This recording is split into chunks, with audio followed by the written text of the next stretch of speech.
Oh.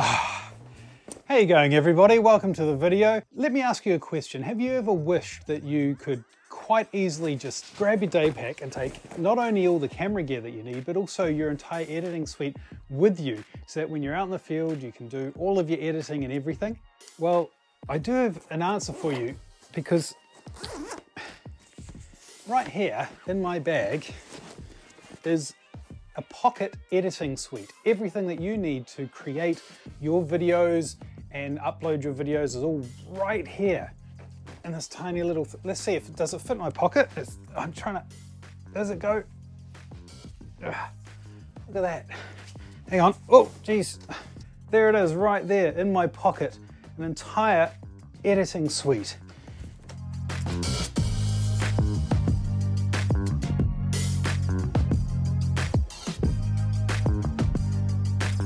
So this right here, this right here is my iPad mini. This is what I do all of my videos on. It might surprise you. Everything, the videos, the audio, and the thumbnails all get edited on this, even uploaded to YouTube from this. So just to be clear, this isn't a full tutorial. If you would like full tutorials on each step, let me know in the comments below. And while you're down there, if you haven't already, if you could please subscribe, that would mean the world to me, and also means that you're not going to miss any future videos or tutorials that I do. But if you would like to see each step in depth, please let me know in the comments below, and maybe that's a little series I could work on for you guys of how to use your iPad or iPad mini as your full editing machine. Powerhouse, whatever you want to call it. So really, this is just a quick run through of how I use my iPad mini to create my videos and upload my videos and thumbnails as well. And hopefully this will be helpful to you and maybe spark some ideas, and you can go off on your own and try it out for yourself if you've already got an iPad, or if you're looking at buying a new editing computer, maybe this is a solution for you over an actual laptop. So first of all, there are a few tools that can make life a lot better on your iPad. You can just use the iPad as it is and get your videos off the cloud. That's one way of doing it. But also there are a few other tools that can help speed up the process or take some of your reliance on being connected to the internet away from the process too, and I just want to cover all of those. So obviously you've got your iPad mini with Lumafusion on it. The Apple Pencil is also great. This is the first gen Apple Pencil because that's the only one that works with the iPad mini 5. It's also the only one that will work, I think, unlike the iPad Airs and the current ones. I could be wrong with that, but I think the new version 2 Apple Pencil only works on the iPad Pro. If you've got one of them, hey, more power to you. This will be even better. But this is what I use to help me navigate menus, make finer cuts, and do all the little details. This is much more precise than using my finger. Another thing I use is this little dongle. This thing is a USB 3.0 and also Lightning connector. This allows me to plug in external hard drives. You do need the one with the Lightning connector because you need the power to power the hard drive. And then I've got this little SSD. You want an SSD because they take a lot less power to use. They're a lot easier to carry around too because of their size, but because there's nothing spinning inside them, they're a lot easier to use with the iPad. It actually recognizes them. So you plug that in, this ends up with a long cord. I suggest buying shorter cords too, because this is a bit ridiculous if you ask me. Plug that in, plug in the power, which I've got here as well, lightning cable. Okay, I'm also using, right now, because I'm out and about, I've also got a power pack. This one's actually got power delivery built in too, so sometimes I use this to power my camera if I'm running low on battery, but this all plugs in, so I chuck all that all together. Now I am assuming that you've already downloaded your photos off your camera onto either your SSD or into the cloud before going into this next step. So let's dive in with the app that I use for editing all my videos and where I start the process, which is Lumafusion. Right, so now we're in Lumafusion. The first thing we need are our files. So to get our files imported, we want to just tap on Media Import, choose whether it's Dropbox or Files. Ours are in Files, so we'll jump into Files. You're going to come find your drive, and here are my files. To add those files, you just hit Select and just tick, and you can tap or you can just drag the pencil across and to select multiple files, and then you can just hit Open, and then that's going to load, and eventually they're going to load in there. Once they're loaded in there, then you're going to start your project off. So you're going to tap on the plus here to start a new project, select your frame rate, call it whatever you like. Custom menu is what I'm calling this one. And now we're inside of the project. So inside here, you want to find where you've got your files. So here's all our files that have been imported, okay? And there's different ways we can add those in.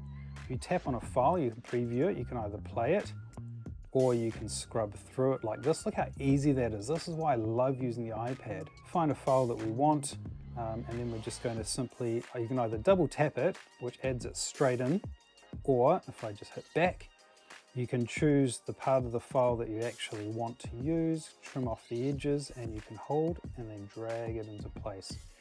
Then you want to find your next one, which would be, let's say, this one.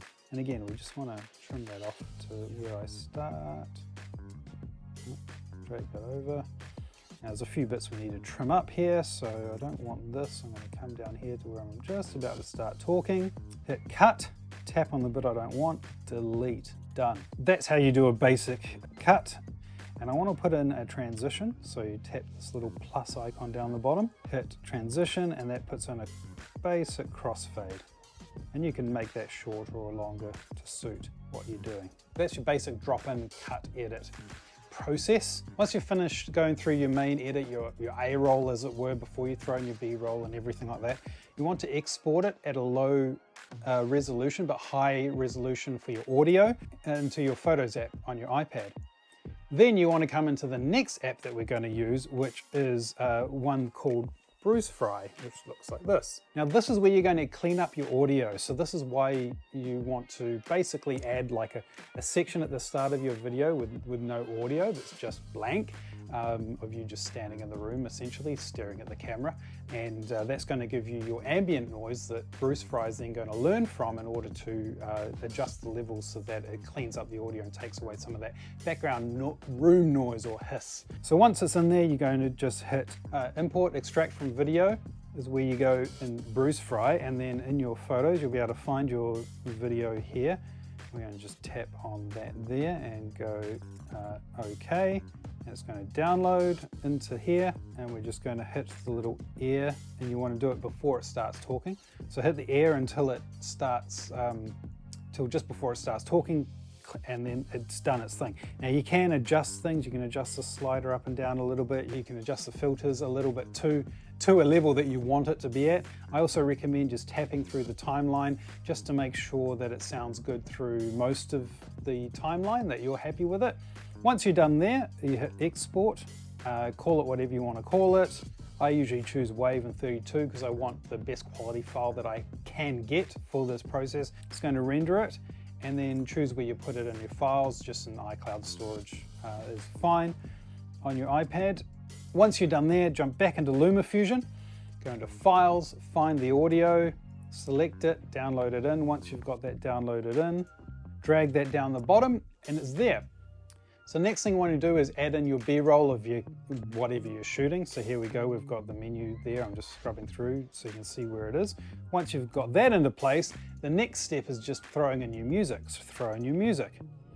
Find the file. I've got mine in Dropbox, Epidemic Sounds, where I've got my music. Here is my music file, and I just drag that down to the bottom. Boom, music's added. Now I'll go through and I'll edit the music and make sure that there's no wonky bits and that it's long enough for the whole video. But once that's done, your video is basically ready to export. So it's color corrected, it's edited, you've got audio and music in there, it's ready to go. Now it just gets uploaded to YouTube. So I hit export, movies, YouTube, and then I go through the menu, make my selections, what I want to upload, hit upload, and it's done. Then go away, make a snack while that uploads, because that's going to take the longest amount of time. And now you've uploaded it to YouTube. So now what next? You're going to need a thumbnail. How I tend to do mine is I choose a frame that for me works as a thumbnail. So that right there looks good to me. Export snapshot. Snapshot's going to send that picture straight to your photos. Now I'm going to jump into the next app that I use, which is Affinity Photo. This is what I edit all of my thumbnails on. Right, so now that I'm in Affinity Photo, I need to make the actual thumbnail. I'm just going to hit the plus here import from photos, jump into my recents, and find that picture that I need to edit. Right, now that we've loaded up Affinity Photo and we've got our photo in here, we're just going to, spruce it up a little bit, and then I'm going to add an extra layer. So I'm just going to tap through, add a pixel layer, and on that pixel layer, I'm just going to draw around my subject. Maybe add a couple of highlights on there just to make it more interesting. Once I've done that, I'm going to create another layer. And on this layer, I'm going to choose a color for my background. And then I'm just going to paint most of the background out. Careful around the edges that I don't want it to be too obvious. Paint around, paint around. Right, so now I've got a nice colored background that I'm happy with. I've got a nice accent there as well. I think that's going to make a good thumbnail. So next is to just go to export, and then I let this load up, and then instead of going OK and doing all that rigmarole, I just hit share. I can choose save image, and save image just drops it straight into photos just like before. Once it's in there, back into Lumafusion. Lumafusion is where I do my title fonts and everything. You could do that in Affinity Photo, but I just find that it's a little bit quicker, and I like the process inside of Lumafusion. So I grab my photo and I just drop that onto the back side of my videos, and then you want to hit the plus and go to title overlay. I get my shape, so there's a shape that I use, I've already got in there in Lumafusion, and I just double tap on the words and change this word, and then I tap the next one. There we go, and then I'm just going to tap over to frame and fit. I'm going to be able to move it. I'm going to be able to just make it a bit smaller. Let's just adjust the angle a little bit. There we are. I'm happy where that is. Back to the main page. So there you go. It's on the main screen up here. Now if I just hit tap and then screenshot, and now that's in my photos. Once that's in your Photos app, it's just a simple case of going to your YouTube Studio, finding the video you've already uploaded, tapping on there, tap on edit, find the photo for your thumbnail, and save. So there you go, that's my process of how I create my videos on my iPad mini. Hopefully you found it useful. If you travel a lot, if you want to pack light, this could be a great alternative to carrying a computer around with you. Because, let's face it, laptops can be heavy too, right? They can be bulky too, compared to something like this, where you can do everything you need to do on it with just a few apps. Look below, I've linked all of the apps that I've used, make it easy for you to find. Hopefully you found this video useful. If you did, please hit the like. If you haven't subscribed already, please subscribe, it would mean the world to me. And until next time, I guess, take care of yourselves. I'll see you guys really soon. Bye for now.